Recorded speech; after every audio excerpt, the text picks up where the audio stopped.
నమస్తే. డిఎస్సి అభ్యర్థులకు good news.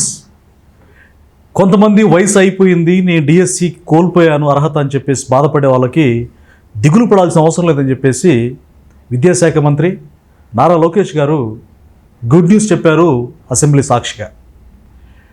DSC ఎందుకు ఆలస్యం అవుతుంది, త్వరగా అది రిక్రూట్మెంట్ జరగాలని చెప్పేసి పలువురు సభ్యులు శాసనసభలో అడిగినప్పుడు వాళ్ళకి జవాబు చెప్తూ కొన్ని కీలకమైన అంశాలు లోకేష్ గారు చెప్పారు.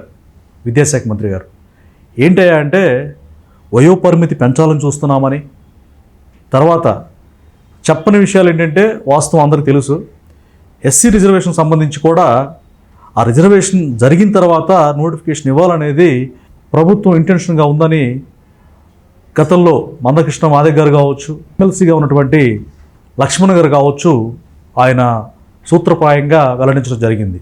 సో డెఫినెట్గా అయితే టోటల్గా ఏంటంటే వయో పరిమితి పెంచి, అవసరమైతే పోస్టులు ఇంకొంచెం పెంచి, ఎస్జిటి పోస్టులు మంచి నోటిఫికేషన్ అందరూ ఆమోదయోగ్యంగా డిఎస్సి ఆస్పిరెంట్స్ ఎవరైతే ఉన్నారో ఆ నోటిఫికేషన్ ద్వారా వారి జీవితాల్లో ఉద్యోగ వెలుగులు దగదగా వెదజల్లాలని చంద్రబాబు నాయుడు గారు మొట్టమొదటి సంతకం డిఎస్సి 16,347 పోస్టులకి ఆమోదం తెలిపారు, సైన్ చేశారు. దానికి కమిట్ అయి ఉన్నారు.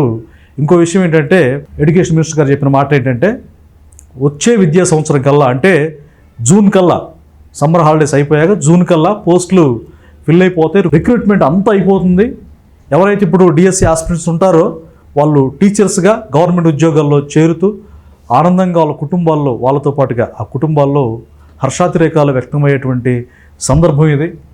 కేవలం ఒక 7 నెలల్లో చక్కటి, శ్రేష్టమైన, ఆనందకరమైన ఉద్యోగం, గౌరవప్రదమైన ఉద్యోగంలో జాయిన్ అయ్యి చక్కగా వాళ్ళ జీవితాల్లో వెలుగులు నింపాలనేటువంటి ఆ సదుద్దేశంతో మేము కమిట్మెంట్తో ఉన్నామని చెప్పేసి లోకేష్ బాబు గారు చెప్పారు. డిఎస్సి ఆస్పిరెంట్స్ ఊపిరి పీల్చుకోండి, బాగా చదువుకోండి, సమయం దొరికింది.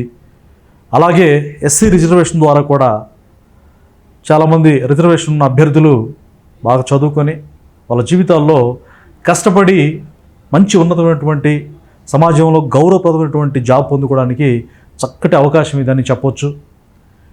కాబట్టి డిఎస్సి విషయంలో రాజీ పడే ప్రసక్తి లేదు. జూన్ కల్లా డిఎస్సి ఆస్పిరెంట్స్ ఎవరైతే ఉన్నారో వాళ్ళంతా కూడా రెగ్యులర్ టీచర్స్గా ఎస్జిటి పోస్టులు, అలాగే స్కూల్ అసిస్టెంట్ పోస్టులు నోటిఫికేషన్, భారీ నోటిఫికేషన్ ఉంది. జంబో డిఎస్సి వీలైతే పెరిగే అవకాశం ఉంది. ఏజ్ కూడా ఇంక్రీజ్ చేసే ఆలోచన ఉందని చెప్పేసి ఆయన క్లియర్గా శాసనసభ సాక్షిగా చెప్పారు.